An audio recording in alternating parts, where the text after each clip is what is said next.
হেই WhatsApp, আসসালামু আলাইকুম। আমি ইউসুফ হাসান এবং সকলকে স্বাগতম জানাচ্ছি। আজকের দিনটা খুব খুব খুব বেশি স্পেশাল। আজকে আমি যাচ্ছি রাজশাহী শহরের one of the most best and beautiful restaurant. নাম বলবো না, একটু পরে নাম বলছি। রেস্টুরেন্টে যাওয়ার পর বাই।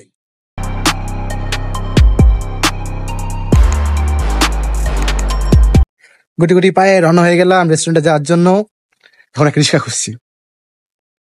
রিক্সার জন্য কিন্তু বেশি খোঁজাখুঁজি করা লাগেনি, বাড়ির সামনে আমি রিক্সা পেয়ে গিয়েছি। এখন সরাসরি যাচ্ছি রেস্টুরেন্টে। রেস্টুরেন্টে দেখা হচ্ছে বাই। আচ্ছা, রেলগেটে কি আপনারা এই পুতুলটা খেয়াল করেছেন? খেয়াল করলে অবশ্যই কমেন্টে একটা কমেন্ট করবেন। তো আমি যে জায়গায় যাচ্ছি সেই জায়গাটার লোকেশন কিন্তু একদম মহিলা কলেজের অপোজিটে, এবং সেখানে বসে কিন্তু আপনারা খেতেও পারবেন। এবং থাক, বাকি কথাটা নাই বলি, তো আমি অবশেষে পৌঁছে গেছি এবং সিঁড়িতে উঠছি, এবং এখানে উঠার পরপরই এত সুন্দর ঘ্রাণ পেয়েছিলাম খাবারে, যা বলে বোঝাতে পারবো না। তো শুরুতেই খাবার এবং খাবারের ঘ্রাণ দুটাকে আলাদাভাবে রেখে যে বিষয়টা নিয়ে কথা বলা প্রয়োজন তা হলো তাদের ইন্টেরিয়র ডিজাইনটা। তাদের এখানকার প্রতিটা ডিজাইন যথেষ্ট পরিমাণে সুন্দর, এবং এখানকার পরিবেশ অনেক ভালো, এবং বিশেষ করে এদের স্টাফের বিহেভিয়ার ভাই আসলে অনেক বেশি ভালো। বর্তমানে আমি কোথায় আছি তা কিন্তু আপনারা আমার সিঁড়িতে ওঠার দেখে বুঝতে পারছেন। রাজশাহী শহরের one of the most iconic সিঁড়ি কোনো একটি রেস্টুরেন্টে ওঠার জন্য। বুঝতে পারছেন যেহেতু আমি আরোরা ফোরে আছি, আর আরোরা ফোরে আমার আজকে প্রথম না, প্রায় সময় এখানে আসা হয়। সত্যি কথা বলতে কি, যখন আরোরার আউটলেট খুলে তখন থেকে কিন্তু আমি এখানে প্রায় আসি। তো আজকে যেহেতু এখানে আসছি, খাবার অর্ডার দিইনি, এখনো খাবার অর্ডার দিব। আর খাবারের গুণাগুণ কেমন আজকাল, বেশ কিছুদিন থেকে আমার এখানে আসা হচ্ছে না, তো এই একটা গ্যাপ আছে আমার। তো এই গ্যাপের মধ্যে কি আরোরার খাবারের কোনো ব্যালেন্সের তারতম্য হয়েছে কিনা সেটাও আজকে জাজ করবো, এবং এখানে হাসান ভাইরা জিজ্ঞাসা করবো যে ভাই, আপনারা এই বাজেটের মধ্যে এই খাবারগুলা কিভাবে দেন। তো এই জায়গার লোকেশন নিয়ে যদি কথা বলি, জায়গাটার লোকেশন কিন্তু একদম মহিলা কলেজের অপোজিটে, এবং আরোরা ফোর রেস্টুরেন্ট। আপনারা যদি মহিলা কলেজের সামনে আসেন, মেয়ে না দেখে যদি হাতের এই পাশে তাকান, পশ্চিম দিকে তাকান, তাহলে কিন্তু রেস্টুরেন্ট একদমই দেখতে পারবেন আপনারা। তো আমি মেয়ে না দেখে পাশের ছেলেটাকে দেখছিলাম, তাকে দেখে আমার ছোটবেলার কথা মনে পড়ে গেল। তার মতোই ছোটবেলায় এককালে আমি জিনিসপত্র নিয়ে ঘর বাড়ি বানাতাম। হাতে মেনু কার্ড নিয়ে ভাবছি যে কি অর্ডার দেওয়া যায়, কি অর্ডার দেওয়া যায়। দুইটা প্লেটার অর্ডার দিয়েছি, একটা হলো কড়াই চিকেন প্লেটার, একটা দিয়েছিল শেফ স্পেশাল স্পাইসি প্লেটার। এখন দুইটা অর্ডার দিয়েছি যেহেতু, এখন খেয়ে দেখবো আসলে খেয়ে দেখে ভালো না খারাপ। এই বাজেটের মধ্যে সচরাচর কিন্তু আরো একটা খাবারের দাম কমই থাকে, তো এখন একটু প্রাইস বেশি দিয়ে 225 টাকা দিয়ে খাচ্ছি। খাওয়ার পর দেখবো আসলে এটা কি অর্থিত কি অর্থিত না। বর্তমান সময়ে কিন্তু বিভিন্ন রেস্টুরেন্টে আর্টিফিশিয়াল গাছ থাকলেও এখানে কিন্তু তারা জীবন্ত গাছ রোপণ করে রাখছে, যা কিন্তু আসলে আমার অনেক বেশি ভালো লাগছে। গাছ জীবিত হলো, আমাদেরকে পরিবেশন করা মুরগিটা কিন্তু মৃত ছিল। মৃত বলতে রান্না করা মৃত মুরগি ছিল। আপাতত জোকস স্কিপ করে, যেহেতু খাবার চলে আসছে, তো দ্য মোমেন্ট খাবারটা টেস্ট করে দেখা।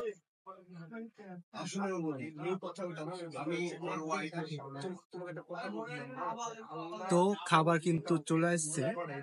এটা হলো শেফ স্পাইসি প্লেটার, আর এটা হলো কারাই চিকেন যে প্লেটার। একটু দুইটার দাম কিন্তু সেম, 225 টাকা। এটা চিকেনটা কিন্তু তুলনামূলক ভাবে একটু কম, মানে কারাই যে চিকেনটা। এটা মোটামুটি দেখতে ভালো লাগছে, এখন দেখি খেতে কেমন লাগে।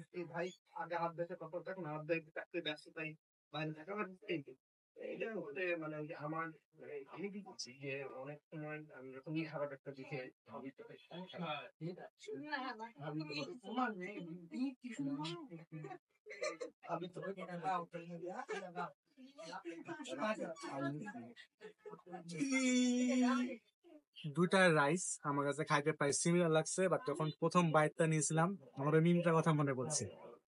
যখন প্রথমবার মুখে নিলাম তখন জিহ্বার মধ্যে ফ্লেভার গুলো জাস্ট ব্লাস্ট করলো। কাছে আসো, কাছে আসো। Chicken spicy platter. তো এখানে কিন্তু চিকেন ভর্তি করে দিয়েছে, সরি স্পাইসি কিন্তু ভর্তি করে দিয়েছে, এখানে দেখতে পাচ্ছেন মরিচ আছে।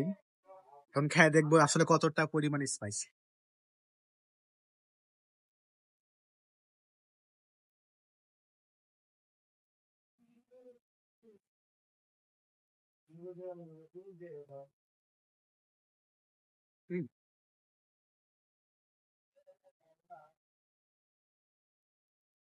ভিতরে পর্যন্ত মশলা চলে গেছে, জাস্ট একবার দেখো।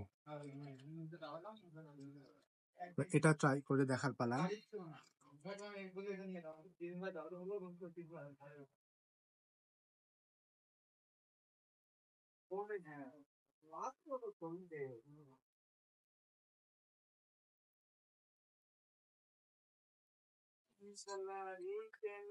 আমি ভাবছিলাম এটাই খাবো। আরেকটা বিষয়, কিউট কিন্তু একটা লেবু দিয়েছে এখানে, ছোট্ট একটা লেবুর টুকরা। খাওয়া যাক, খাওয়ার পর আবার বলছি। তো খাইতে লাগে একটা জিনিস দেখলাম, এখানকার যে রাইস কাঁচা, এমনি আমরা যে ভাতের চাল খাই সেটা না, হ্যাঁ এইখানকার যে রাইসটা এটা কিন্তু যত সম্ভব বাসমতি চাল। দেখলে বুঝতাম, মানে কোয়ালিটি কিন্তু ভাই তারা ধরে রাখছে ভাই, অন্তত রাইসের ক্ষেত্রে কোয়ালিটি ধরে রাখছে না। পুরাতন মাংস খেলে কি হয়, একটা বাসি বাসি সেন্ট নাকে এসে লাগে, বাট এখানে একদমই লাগছে না। স্পাইসিটা মানে একদম, মানে আমি কিন্তু টোটালি ঝাল খাই না, বাট আমি সহ্য করতে পারছি, এটা সত্যি কথা। মানে খুব একটা বেশি দেয়নি বা স্পাইসি হবে আর এমন কিছু দেয়নি,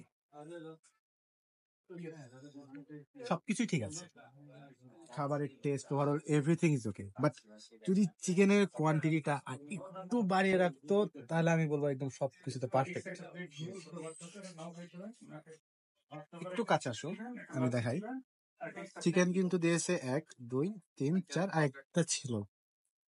তো আমি বলবো স্বাদ যেভাবে দিয়েছে ওভাবে যদি কোয়ান্টিটিটা আর একটু বেশি দিত। তো এই পর্যায়ে আপনাদেরকে একটা কথা বলে দিই, আপনাদের যদি কোনো কারণে মনে হয় যে আমাদের রাইস শর্ট পড়েছে অথবা কোনো কিছু কোয়ান্টিটি একটু কম ছিল, তাহলে আপনারা অবশ্যই যে সেখানে দায়িত্বে আছে তাকে জানাবেন। আমি যতটুকু তাদেরকে চিনি তারা কিন্তু আপনাদেরকে আপনাদের মনের আকাঙ্ক্ষা কিছুটা হলেও পূরণ করবে।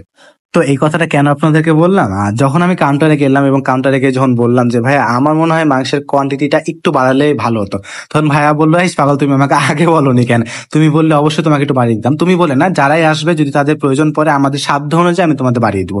তো ভাইয়ের কথাটা বলেছিলে, কথাটা শুনে কিন্তু আসলে আমার অনেক বেশি ভালো লাগছে। তো আর কথা বাড়াবো না, আজকের মতো এতটুকু। আর এত কষ্ট করে আমাকে দেখা এবং শোনার জন্য আপনাদেরকে জানাই অনেক ধন্যবাদ। ভালো থাকবেন, আল্লাহ হাফিজ।